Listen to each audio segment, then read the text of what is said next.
Hello, my friends. Welcome back to LABrary this week. I am Miss Kathleen, and we are talking about beans, part 2. If you recall, last week we talked about some different types of beans. I mentioned several specific types, and I told you that there were over 40,000 varieties of beans, and we mentioned 3 specific types of beans. Do you remember what they were? The first one was garbanzo beans or chickpeas. And the second one was kidney beans.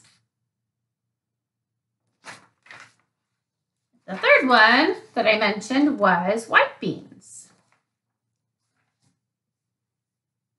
I mentioned these beans and their nutritional value to our bodies. And we talked about some recipes that contain beans and also how beans act with our digestive system. Kind of continuing on from what Mr. Travis talked about a few weeks ago now about our digestive system and how it works. I also showed you the beans in cans. I have a bean tower over here. Here's our garbanzo beans in their water. And the great northern beans or white beans in their water, they're all cooked. And these are the kidney beans. We talked about that kidney beans were called kidney beans because they are said to be the shape of a human kidney. The beans that come in cans are ready to eat or to use in a recipe. They're already cooked. But if you get them dried, which you can easily do at the grocery store, then you have to soak them and cook them for a couple of hours. Let's see. We talked about how beans are full of good nutrition for our bodies. And we talked about how eating beans together with a starch like rice makes them a perfect protein. And proteins are the building blocks for our bodies. We need them to grow healthy and strong. I shared that beans and other legumes, beans are part of the legume family. That's Legume. That beans and other legumes can be an important part of a vegetarian diet. So vegetarians are people who don't consume meat or meat products. There are a lot of cultures who eat no meat or just fish or only some meats. We're very fortunate in the United States of America to have enough variety in our food selections that we can make that choice for ourselves. I introduced some terms that might have been new to you. Do you remember any of those? I talked about that Star Wars kind of sounding word, the lacto-oligosaccharides and fructans. That was the other thing we talked about. Those are the sugars that are in beans. I also talked about cuisine. Cuisine is a word that describes a culture's food or type of cooking. Do you remember what beans are used quite a lot in Mexican and Southwestern cuisine? That's right, pinto beans and black beans. Have you tried those before? If you've had refried beans, you've probably had either black beans or pinto beans. And what about in the Middle East? Does anyone remember that they use a lot of garbanzo beans or chickpeas in the Middle East? They eat a lot of hummus, not just in the Middle East, but also in Mediterranean cultures and cuisines. Let's see, what else did we talk about? I offered you a couple of recipes for you to try out for the week's challenge, didn't I? And just in case you didn't feel like cooking, I also offered a science experiment to examine how beans absorb. I hope you learned something new, and I hope that you had fun. One of the recipes I told you about was for a bean and veggie salad. I make this a lot, and I made it just in case you didn't, so I could show you. This is my bean and veggie salad. It smells so good. The recipe called for 1 herb, oregano, but because I just bought some dill at the grocery store when I went to get supplies, I added that too. But it has the 3 beans we talked about, cauliflower, and carrots. All right, I want to eat it right now, but I'm not going to. That That would be rude. The other thing that we talked about was hummus. And here is a picture of the hummus that I made from canned garbanzo beans. And I added just a little bit of red pepper because I like the way that it looks. It looks pretty with the little flecks of red in it. And it also adds just a little bit of flavor and sweetness to the hummus. I love it spread on whole wheat toast as an energy snack. You should try it. Lastly, I made the brownies.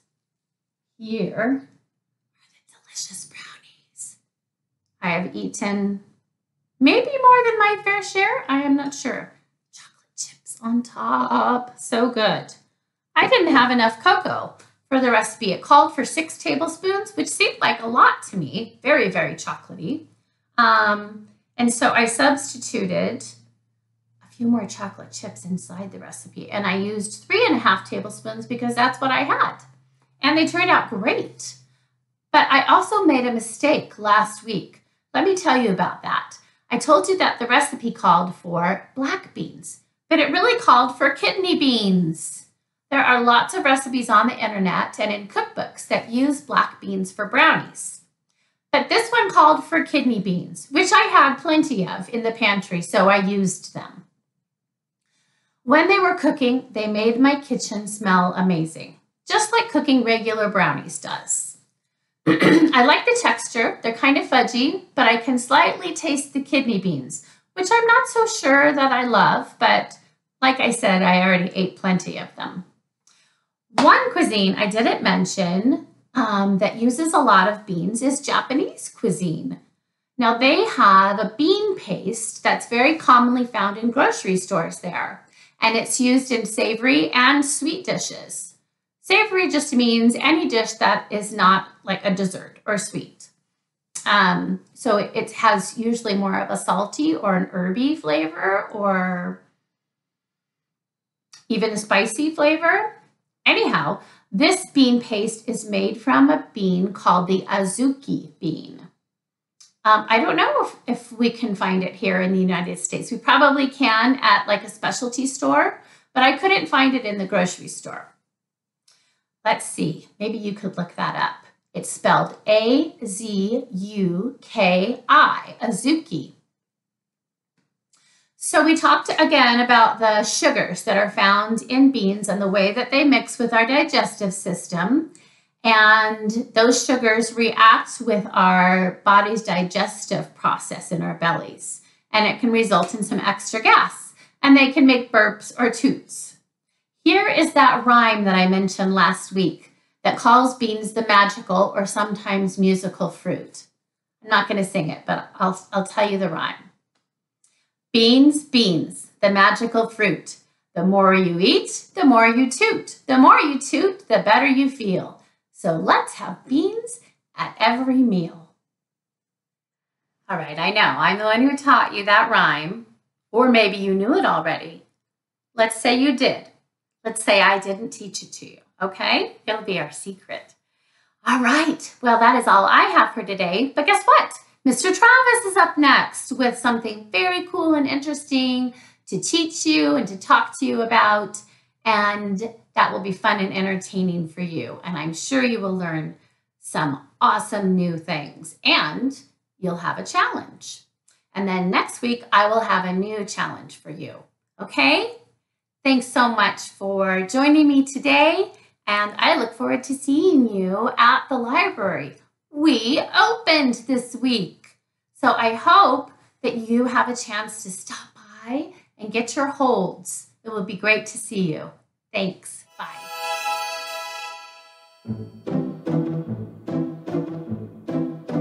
How's everybody doing? Welcome to LABrary. This is this week's challenge. And I'm Mr. Travis. This is Edgar Dragon Poe, the Silverstone mascot and bearded dragon. We're going to talk today, we're going to do art. We're going to use something, a natural element or a natural phenomenon to help us create our art. And we're going to use what gives us heat, what gives us light. We're going to use the sun. We're going to use the power of the sun to help us make art. it's also science. Art and science mixed together as they often are. And so the sun, we know, gives us what? It keeps us warm, so it gives us heat. It gives us light. And it has different kinds of rays. And so the rays that come down for us, or come out, that we get from the sun, we have light, and we have a thing called infrared light, infrared radiation. And then we also have another thing called UV radiation, ultraviolet radiation, which we can't really see. UV is that's the ray that gives us, if we go outside in a sunny day and we don't have any protection on, we don't have clothes to keep us protected, or we don't have something like this, like sunscreen to keep us protected. The UV, if we get too much UV rays on us, it actually will burn our skin. That's what gives us sunburn. But we're also going to use UV light to help us with art. Because what UV light also will do is that it will actually break down colors.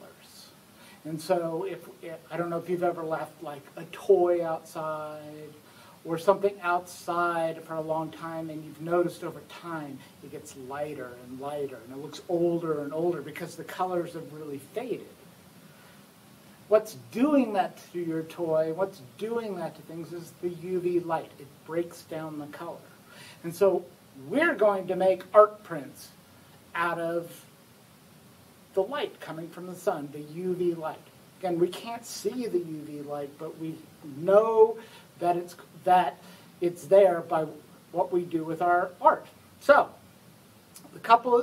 some of the supplies I have today that we could use to make your art at home is, well, we'll start with, I just have different kinds of construction paper.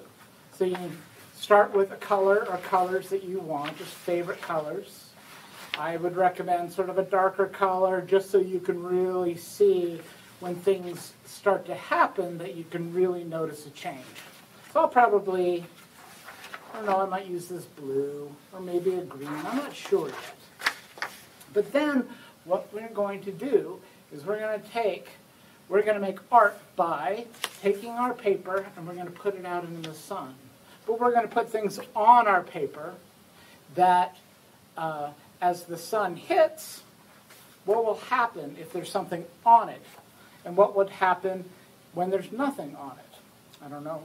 We'll have to see. What you're going to do is you're going to find different things to put on your paper. So I've got like feathers. Maybe I'll put a couple of feathers. I would need some tape because I'm going to have to leave these outside. You're going to want to put it in somewhere it's outside, and hopefully it doesn't rain. So if it's going to rain, you don't want to put it out there. So I could put some feathers on here. What else do I have? I've got some blocks that have different shapes. So I could put some shapes on here. Okay. And then I've got some like pentagram sets, but if you have any like shapes at home that you could put on, you could make a little picture out of like different shapes, or you could cut shapes yourself. And so we could put some shapes on here.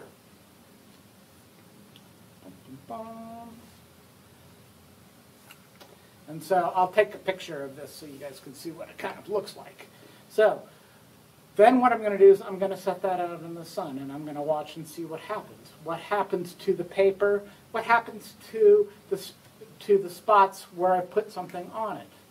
So you can sort of design your own original artwork that's going to be colored by the sun, by the UV lights. The other things you can do to try and experiment with, like, what would you think, like if I took some of my sunblock that we use to protect our skin, and I put some of that actually on the paper. And I'll just put a little on the paper here. What do you think that's going to do? Well, you can test your hypothesis. you have an idea what you think it might do, but then you can test it. I could even draw a picture in sunscreen and see what happens. Other things I could do is I could see if I wanted to get some piece of paper, and I could chart like how fast the color leaves from my paper. So I could put out a piece of paper and say, like, after 5 hours, that's what that's how much this faded, and then put another piece of the paper. You can cut the paper up. Put one piece out and leave it for 5 hours, and then leave one piece out for 10 hours, and leave one out all day in the sun, like 12 hours.